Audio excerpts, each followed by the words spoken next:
Hello and welcome back to the Entertainment Vortex. This is our spoiler review of Star Wars The Last Jedi. So, if you haven't seen this movie, this is not where you want to be. We did a non-spoiler review, which will be linked down in the description if you want to take a look at that one. But this, you've been warned, is going to be 100% spoiler territory. So now that we've gotten that out of the way, let's just dive right in. So I'm going to start with the negative. Now I'm telling you, there is a lot more positive than there is negative. But I just have to get this off my chest. So the number one thing that made me not give this a perfect score is Leia flying through space with the Force, somehow withstanding the cold and vacuum of space, and living. So, that is probably one of the dumbest things I have ever seen. Now, with that being said, I did have Mike, our editor, which is an enormous Star Wars fan, just unfathomable, say, well, the Force protected her. Yeah, that's just really bad. Don't use that excuse. That's just a cop-out. It just really bothered me when that whole thing happened. It's like, you did it, she got blown out into space, Kylo didn't do it, which was awesome, somebody else did it, and then it was just a cop-out where she just became a superhero for a couple seconds and somehow survived. I just thought it was really dumb and really cheesy. It looked really dumb and really cheesy, too. Like, the entirety of that scene put it like a pit in my stomach. I just, up to that point, I was all on, and then at that point, I just rolled my eyes and threw my hands in my face and what just happened, and then I was all on again. Everything was fine. Before I move into the second scene that I thought was atrocious, what did you think of that scene? So, I feel very similarly. For me, it's a smaller speed bump. I know that was the majority of the reason why you knocked it down 0.5. I felt like it didn't take enough away from the ride for me to dock it that much, but it was really jarring. It was a movie that, flows between, slapstick and heavy emotional moments and all these things, and the scene right before it is absolutely fantastic. They show Kylo Ren just really finger on the trigger and then just pulls away, and it's like this really nuanced moment. You can see the duality of that character just battling himself. And then this moment comes, and it's like he said, the cheesiest thing I've ever seen on film, period. And I was like waiting for something to happen to make it better, and it didn't until the scene was over. So it was a solid 2 minutes of me just going, why did this happen? Plus, I know the audience is watching this sequence, and you're like holding your breath, like, is he gonna do it? Is Kylo gonna kill her? Because we're all been wondering since we saw the trailer, because they teased that in the trailer, and we're like holding our breath, and then he doesn't do it, and everybody lets out a sigh of relief, and then one of his other ships does it, and you're like, oh my god, and then she floats through space and flies like a superhero, and it's like you're going 60 miles per hour, and it slams on the brakes, and the immersion shatters, and you're like, what the f*** was that? Then it starts back up again when the scene's over, and it's back to being completely awesome again. It was just a rare miss, but it was a big miss in my opinion. The second scene, I really don't know why this scene's in the movie. Excuse my language, but it would be the four-breasted animal that he decided to milk and drink the milk in front of Rey. I'm like, are we watching like Muppet porn? What is this? It was really bad. I understand that it was supposed to be funny, but he gives that stupid look with the milk dribbling down his beard, and I'm like, this isn't supposed to be here. This isn't for kids. This was just stupid. I mean, I have a feeling that even a kid that doesn't know how to sexualize that scene would still roll their eyes in disgust. It was just stupid. The biggest fail of this moment is that they wouldn't have had any issues if they made the animal look more like a cow.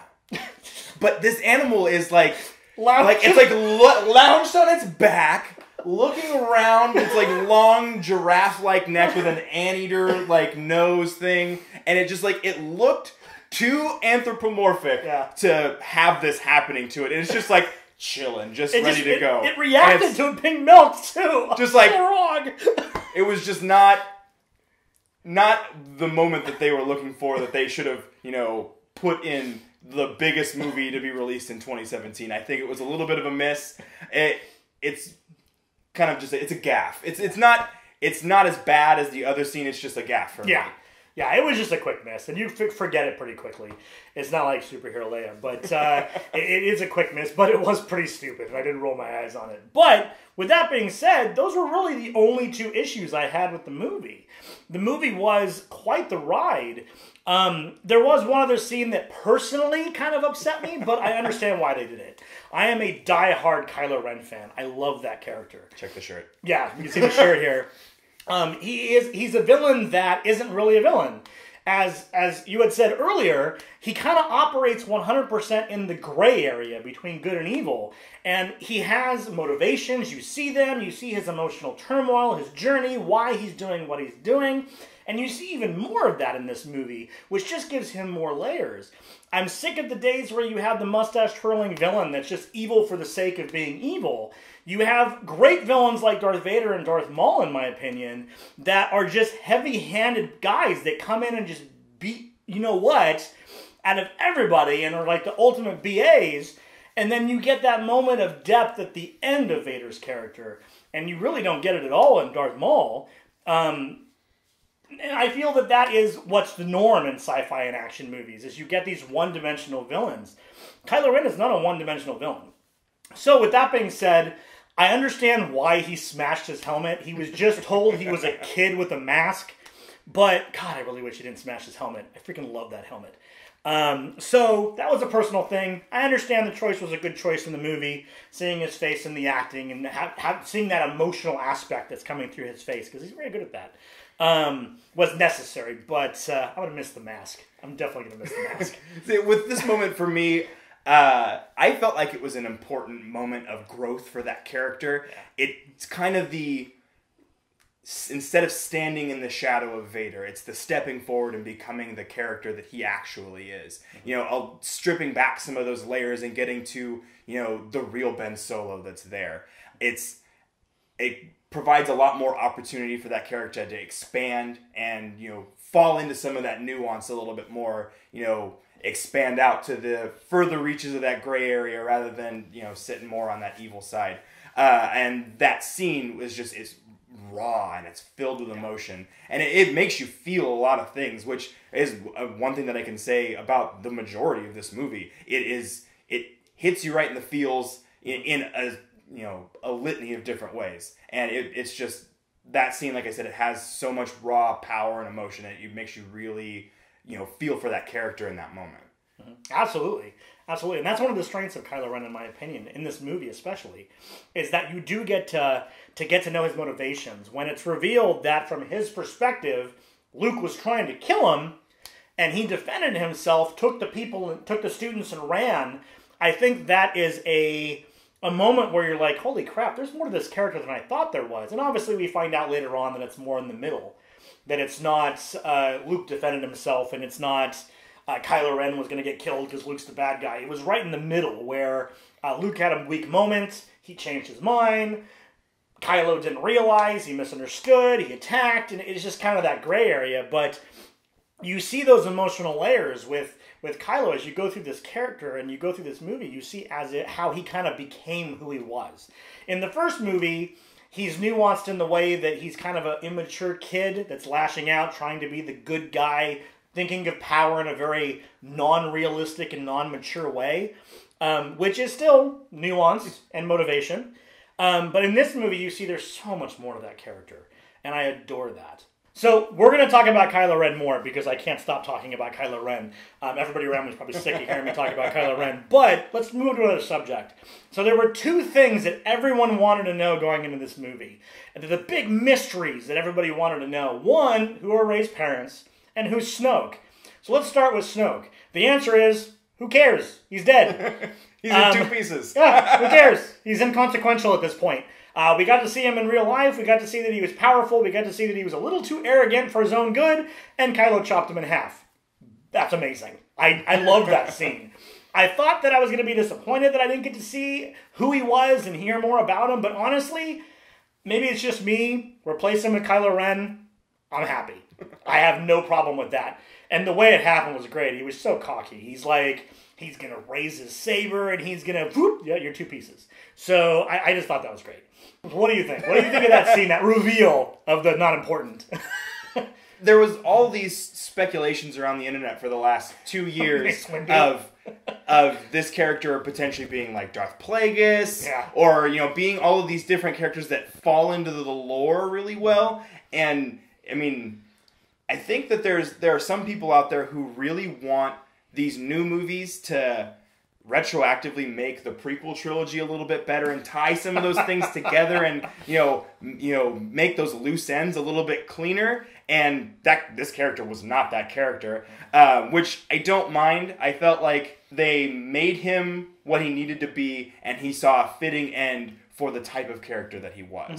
Like I said, he was very overconfident, in his ability to, control and manipulate people. He wasn't able to do it with Rey, and ultimately, his undoing, he wasn't able to do it with Ben Solo either. Yeah. I think that the point of Snoke and the reason that he exists and he's important is to drive Rey and Kylo to where they are now. So it doesn't really matter who he is. It matters what he did. And apparently, what he did caused him to be half a man. And I'm okay with that. 2 halves of a man. 2 halves of a man. Just That's a good point. Yeah. He's a full man, just in 2 pieces. With his tongue out. So the next question, of course, is Rey's parents. And you know what? There was tons of speculation about Rey's parents. I have seen theory after theory after theory. At one point, I actually think someone thought I was her father. It just gets ridiculous. But I like what they did. I like the fact that it didn't matter who her parents were. Once again, this question isn't the question you should have been asking. The question you should have been asking is, who is Rey? Not who are her parents. And I think that's a separation between the original trilogy and now, is it doesn't matter the lineage. It matters the character themselves. And I really dig that. The fact that her parents were just horrible people that sold her for some alcohol, I love that. I love that. And I love the fact that deep down she knew that. That Kylo said, just say it. You know who they are. That is fantastic. And a very strong point between the two of them. Especially in a scene where it keeps you guessing. And we'll talk more about that scene in a bit. But what did you think of the Rey reveal? So I couldn't agree more that it adds a new layer to that character. That, it doesn't matter where she came from. It matters where she's going. She's not looking behind her anymore. She's looking into the future. And you see her character come into her own, in several moments in this movie. And she just shines, And I mentioned this in our spoiler-free review. It felt like the director was playing a game of chess with you. Like here's this move, and this move is going to make you think that you're going to get a reveal that's very similar to Empire Strikes Back, and then the move that you weren't expecting was 3 moves ahead. Yeah. And this movie is filled with those moments where there's something that feels like it's gonna be an homage to the original trilogy, and then they flip it on its ear. Some of the biggest twist moments are things where you feel like you're going to be able to predict what's happening, and then they make sure that that's not going to happen. The twists are just, they're well placed, and they do a really good job. This was one of the big ones for me. Yeah, this was really good. Now, with that scene, the whole scene between Kylo Ren, Rey, and Snoke, that was amazing. I feel like I'm speaking not just as a Kylo Ren fan. I feel that it was built that well. Obviously, I'm a little biased, being as that I was focused on him during this movie, but that scene was great. Not only did it twist and turn you 3 to 4 times during the scene. Is he turning to good? Is she turning to bad? Is Snoke going to do it? What's going to happen? I mean, my mind was like tired at the end of that scene. There was so much going on. And it gave you the moment with them fighting back to back. And let me tell you, even though their alliance didn't last very long, I savored every moment of it. It was amazing. Her throwing the lightsaber and him getting the guy in the head at the end, just fantastic. And then you end up with that tense moment at the end where he's reaching out and saying, let's rule together. And she's like, don't do this, Ben. Yeah. Don't do this. And you feel the emotion from both sides, and you know their motivations down to a millisecond. Fantastic. And then, of course, them fighting over the lightsaber was a cool way to end it as well. But the tension and the emotional journey in just that one scene was palpable. I could feel it. And that is something that I think is very hard to do in film, to make you so emotionally involved with both sides of a conflict. You normally choose sides. Even as a Kylo Ren diehard fan, I did not choose sides in that. I was like, I see what they're both trying to do, and I wanted to see how it was going to resolve. That scene, in my opinion, was perfection. And one thing that I really wanted to say, especially considering they're in so many of the movies and they get glossed over and they don't really do anything, they just stand around and look cool in red. The Royal Guards are here to kick butt and take names. Holy cow, man. They all each have their own, like, interpretation of a lightsaber and like these different weapons. I mean, it was absolutely spectacular. They hold up a really good fight against two of, at this point, you have to consider them as two of the most adept sword wielders in the canon, period. They both, just because they're so raw and animalistic in the way that they fight and the way that they, you know, bring, you know, their powers to, you know, the next level every time they, you know, they're on screen. It's just, it was an excellent fight scene. There's so much tension because they're going back and forth. There are a few moments where you feel like you could lose one or the other, especially considering, you know, characters almost felt like they were dropping like flies for a little bit in the movie when it didn't really turn out to be that way. Yeah. But like there, you know, there's a, you know, big emotional moments here and there and all over the place. And, you know, it feels weird to think, oh, the people that are supposed to be now carrying this franchise, you could lose one of them in an second. And you feel like you could get to that point, which is, you know, a sign of good tension building. And that's something that lacks in a lot of cinema now. And I feel like if you can make that happen in a Star Wars film, you've got my attention. You've got me locked in. You've got me coming back to the movie 4, 5, 6 times before it leaves the theaters. And that's going to be what's going to happen with this one for sure. That entire scene, just the way that they banter back and forth and the way that, you know, the call to action both of them are presenting and the duality you see in both of those characters, you know, where, you know, you could see one going one way and one going the other way, or you could see them both folding either way. It culminates in such a great way, and I feel like those characters are going to continue to develop into the next film, and I'm ready to strap in for that ride. So, I mean, you have to realize that in this film, they have removed the last of the original 3. So Leia survived, but we know she's not going to be in the next film because Carrie Fisher. Rest in peace. Exactly. Luke has now become a Force ghost, we assume, so we'll probably see him in some form, but this is now about the new characters. It was almost like this movie was the passing of the torch. And I feel that what they did is they lifted the new characters up and gave the old characters a graceful exit. And I feel that that was very well done. And we'll talk about Luke a little bit more in a bit here. But I want to flip over to the casino area with Finn and Rose's character and the whole sequence with Benicio del Toro and all of that. So they had quite the task in that scene. And what I mean by that is you're going back and forth between Rey and Luke and them running through a silly casino. So it's quite the task that every time they went back to the casino, everybody in the audience didn't go, oh. And they didn't. I didn't. I mean, I was less excited about the Finn and Rose thing, and I wasn't 100% sold on the Benicio del Toro character, but I feel that it was well done. It was needed. It drove it forward. It, once again, as your analogy put, it moved that chess piece forward. They're going to come right in the nick of time to save everybody, and then it took a sharp left, and it's like, nope, they had nothing to do with how they were saved. I like that. It was well written and well done. Now, it's a little silly. You're putting the coins in BB-8 and, you know, the horse animals running through everything and destroying everything, and then Benicio del Toro turning on everybody and his stutter. I'm not sure why he had a stutter, but, I mean, I guess he's kind of like Jared Leto, where each of his characters has to be super unique, so maybe that was him that added that.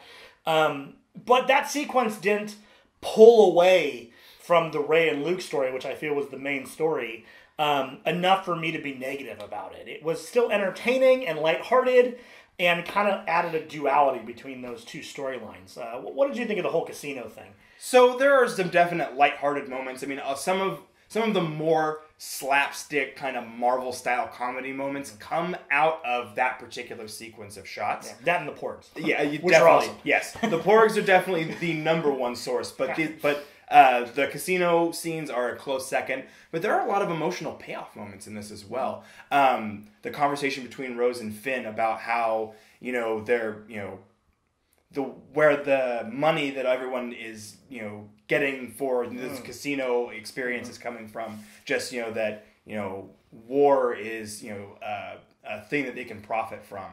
And just the way that those two characters interact and the way that they each help each other grow. I mean, all the way up until the final scenes of the movie, they take some of the larger arcs, especially considering Rose is a brand new character that we've never seen before. She shines in every scene that she's in. She has this really, really hard sense of right and wrong, which in a movie where there are a lot of characters that exist strictly for that gray area, she has that kind of, almost like that, Batman kind of like, just rigid feelings about, It's black and white, there is no gray. Exactly. And I feel like that's something that is sometimes needed. It's almost like a straight man character. But this, like I said, this particular sequence has a lot of really well shot scenes, and it has a lot of really emotionally powerful scenes. When they go to get whatever those horse creatures were, I'm sure we'll find out more about that later at some point in time. But when they went to go there were these small children that had basically been enslaved. Yeah. And you get your first real interaction with them. And that has a payoff later in the movie that we'll talk all about. All the way around, yeah. Yeah, and but just the way that they present, resistance, and the way that they present the rebellion in a way that means that, you're not alone in the way that you're feeling, and that, it expands, further out than you could possibly imagine. It's, like I said, they're emotionally poignant moments, and that mixed with some of the other moments, it kind of goes back and forth a little bit, but overall I felt like the scenes were well done. It's not something that takes away from your experience with the movie, which is something that, is important to me. It's important to just about every moviegoer, being able to stay immersed and stay on that ride. And I felt like those moments definitely didn't break that for me. Yeah, I also like the aspect when talking about that moment between Finn and Rose about this money is all coming from evil and war. And then Benicio del Toro walks in and goes, oh, by the way, they also gave weapons to the rebels. And he kind of reminds you that gray area exists and that you can't just look at things in black and white. And I feel that theme kept coming up in this movie. And I love that because people just ignore that on purpose when they're doing movies, especially fantasy and sci-fi movies. But this movie did not gloss over the fact that there's not good and evil. There's people, some lean towards things you would consider evil and some lean towards things you would consider good. But yeah, I like that aspect that he was kind of that voice there. Now, he didn't really have much of a part. I mean, he ends up, as we know, turning on them and ending up getting a bunch of freaking shuttles shot down. You assume they used him to use him again, like that wasn't the only time we're going to see him. But I really don't see them trusting him a second time after that. I mean, he kind of said, you're right, maybe it's not just business, there's more to it. I mean, it's almost like he saw things for what they are. Almost like Han Solo, but turned up to 11. Like, he'll do the dirty work to get what he needs done, but Han Solo deep down was a good guy in the classical sense, where this guy's not. I honestly think that this character is more like Lando Calrissian. Oh, yeah. I can see that. I didn't make that connection. And it's hard for me to, in most cases with this movie, they do a really good job of, like I said, playing with your conception and, giving you the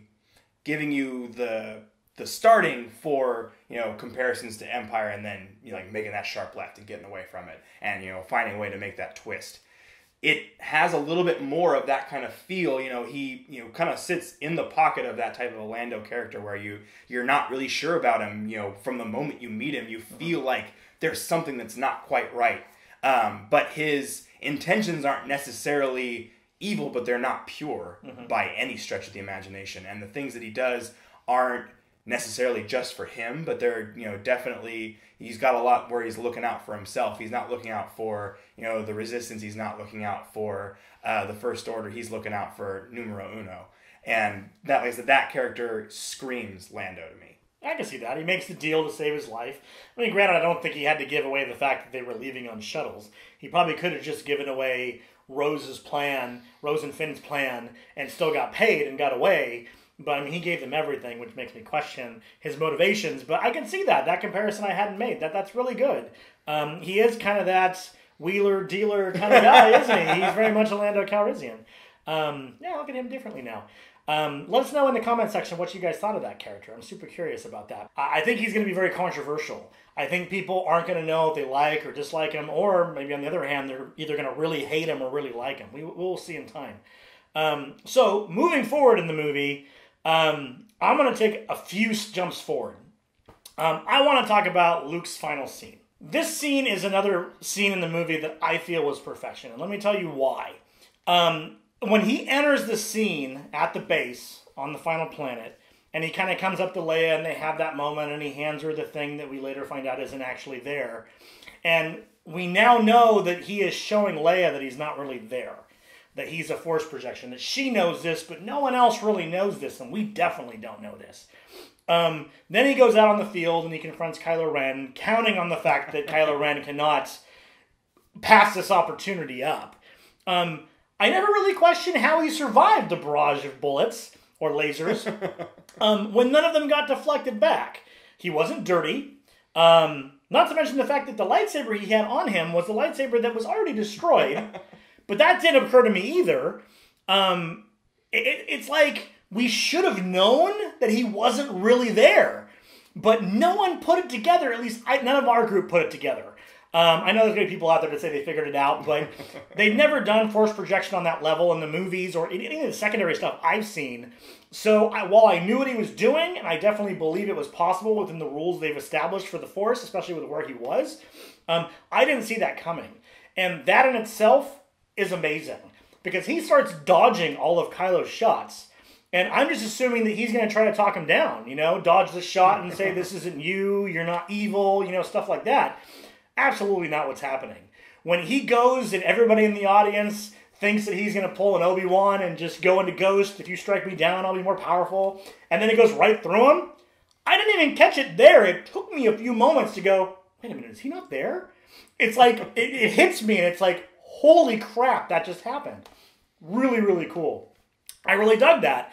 And then when he disappears and reveals it, and he kind of does the seeing you around or whatever, I lost it. My mind just exploded with nerd happiness.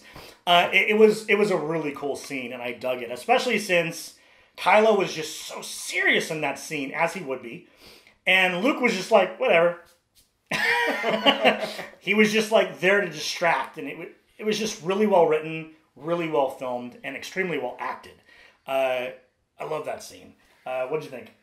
In my opinion, this is just one more instance in this entire franchise of the master kind of showing the Padawan what's really up. This is, like I said, it's with force projection. It's not something that we've really seen a whole lot in the cinematic version of Star Wars.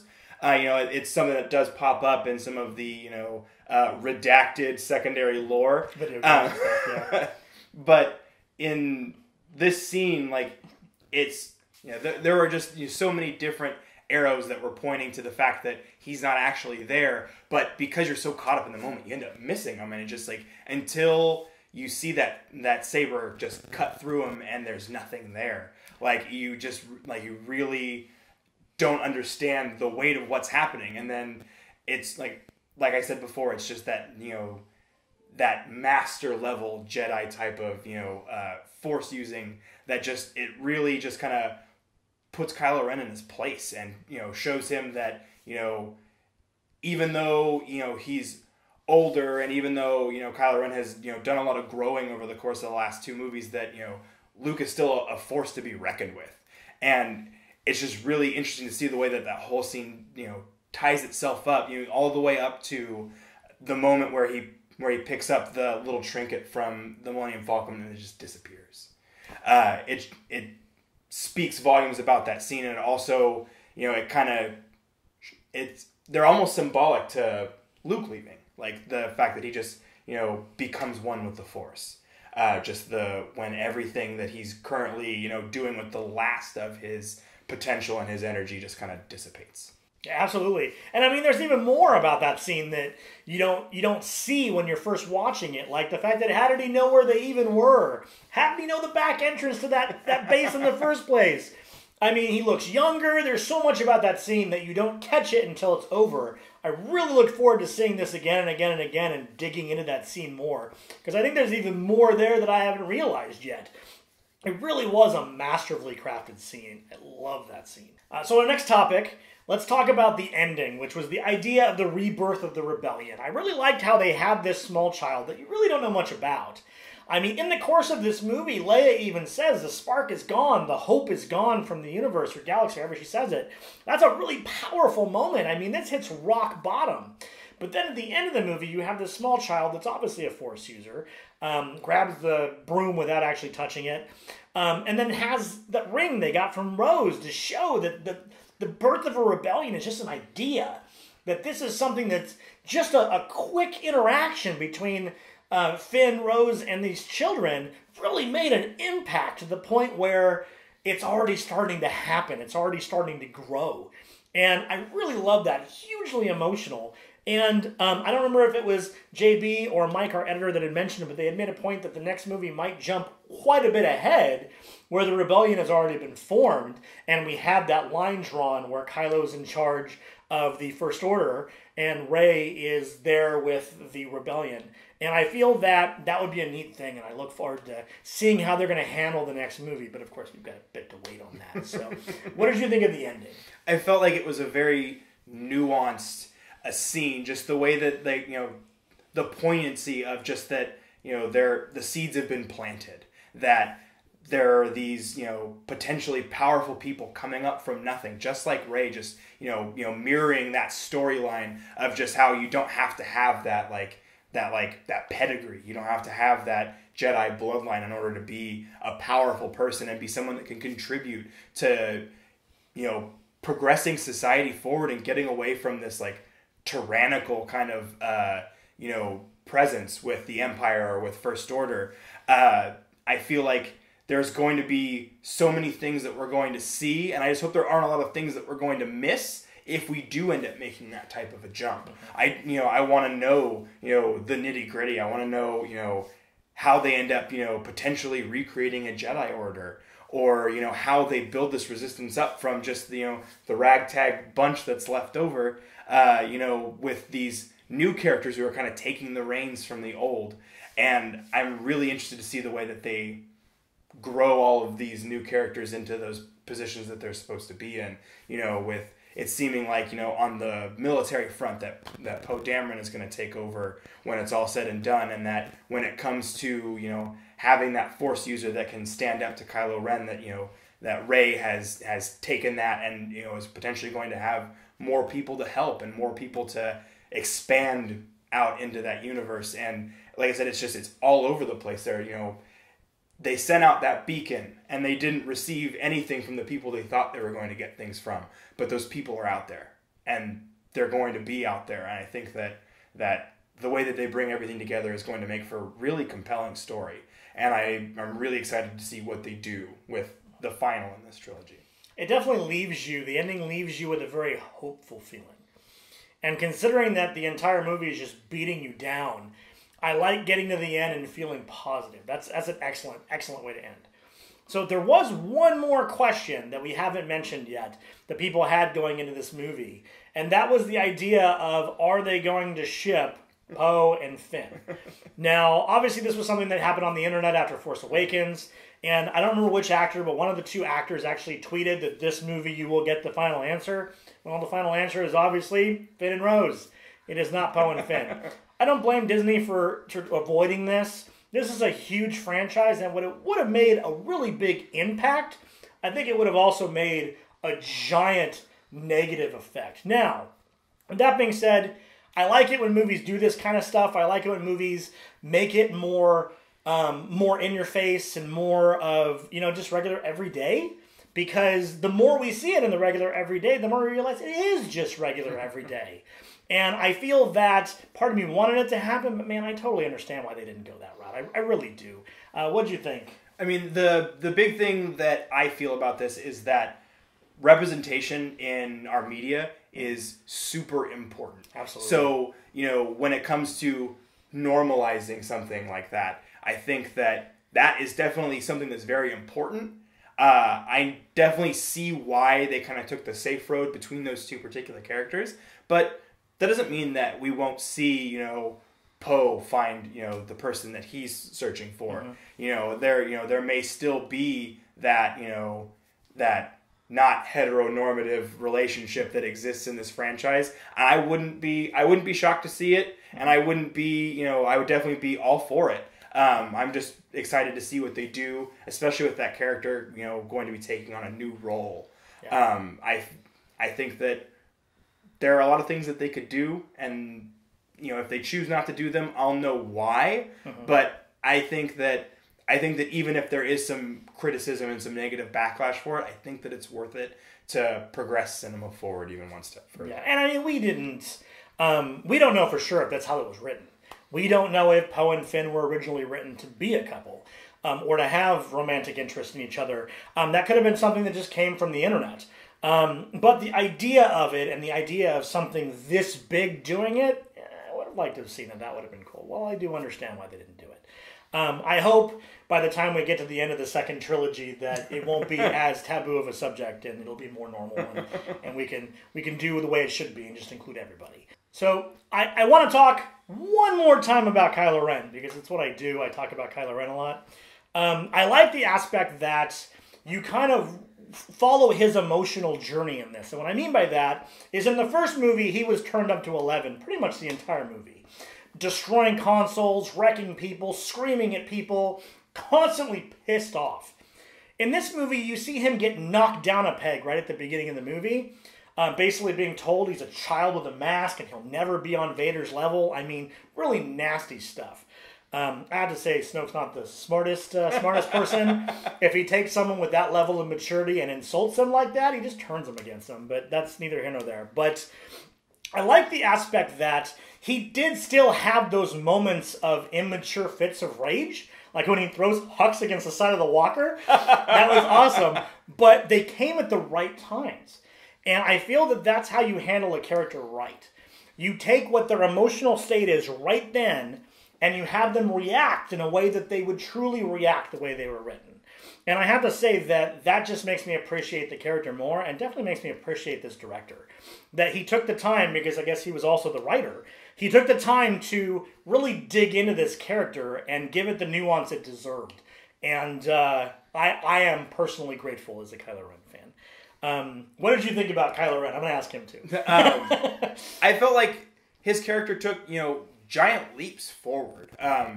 I don't feel like he was a weak character to start with. Like I said, he operates in a gray area that is necessary in this type of a realm, especially considering, in most considerations, Jedis have to be pure and perfect. And the Sith are these evil, like you said before, mustache-twirling villains. And he doesn't fit either archetype. Yeah. And it's a constant struggle. There's a conflict there. And, they use the term conflict when it comes to the turmoil and that internal struggle a lot in this franchise. And I feel like it's perfectly depicted in the way that he shifts between how he feels about, one thing to another. And this character just continues to take leaps and bounds into, the stronger villains that are currently existing in pop culture in general. So what I would like to go out on as a final thought for my side of this is Luke Skywalker. So I think that there's going to be a lot of discussion about the arc that he takes through this movie. We were discussing it a little bit, and you were saying that he almost seemed kind of like he'd failed and was being really down on himself and kind of emo about it. Yeah. And I tried to paint his nails black towards the beginning of the movie.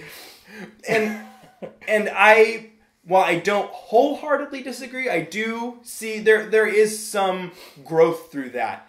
I think the big thing that you have to put into perspective is that when he takes over basically the new order of the Jedi, there isn't anybody left above him anymore. There isn't anybody who's, out there existing who can help him. And when he hits that first stumbling block, it's a massive one. Absolutely. And it feels like the order has crumbled around him and that he doesn't know what to do anymore because, he doesn't feel like necessarily the training that he received was enough to get him up to that full master level. And, when you have somebody who turns against you so hard that they, destroy everything that you've worked so hard to create, it can just be so disheartening. And I definitely see the reasons why he chooses to block himself off from the Force. I can see that. And, going into the three tellings of, his interaction with Ben Solo before he becomes Kylo Ren is one of the best moments in this movie. Just the way that they move from, the I confronted him and he attacked me to the he came in and attacked me and so I was defending myself and that was when I decided to become evil. And then that true middle ground. It's the most true thing about the previous arcs of that character. It's, there's always kind of that, he has that conflict too. He doesn't exist as, this perfect Jedi, like, if you're looking back to the prequel trilogy, like someone like Mace Windu, who sits exactly on that one side and you won't get him to budge away from that. Luke Skywalker exists in that gray area. He has a massive arc through the entire series, and the fact that he had a moment of weakness, it sparked this huge debacle that now everyone is dealing with. I feel like that moment is one of the better written and better acted moments between the way that they shot everything and the way that they present each level of fact, one person's perspective, the other person's perspective in the center. That's so true to the characters, and it's also so true to life. And I feel like that's one of the moments that's going to stand out from this film, along with some of the other really poignant, fight scenes, especially the one with Snoke and Rey and Kylo. That one's going to be a huge highlight. Yeah, so good. And then that final scene where he's force projecting and he's not really there. Those are going to be the big highlights from this film. And I feel like, aside from that one in the middle, Luke plays a huge part in this film and the way that it progresses. And, I'm really sad to see that character go. Yeah, I think he's going to play a part in the next movie. At least as a Force ghost. We'll see him still mentoring Rey in some way. I have a feeling. But yeah, I agree. I think Luke was an amazing character in this as well. And you said everything fantastically. I have zero to add to that. I will say, though, I did think that Yoda was going to slap him at one point, but he just verbally slapped him instead. It was freaking hilarious. That whole sequence was great. He's going to burn. He's like, oh, yeah? Well, forget it. It's burned. Let's move on. And I love that they used the puppet. Yeah. Like, they didn't go that, heavy CG route that they went with the prequels. It looked just as I remember it from Empire and just as I remember it from Return of the Jedi. It's just, there was a huge, let out of, cheering and clapping when he entered the scene. Yeah. And it was right back into, because he was the comedic relief for those movies for a lot of it. And he just jumps right back into it. And I loved everything about that scene. I loved his little dance. He goes, when he burns the tree. It was awesome. So my final thought before the outro is going to be Kylo Ren's awesome. Kylo Ren forever. So if you've made it this far into the video, we really appreciate you sitting with us through all of our thoughts here.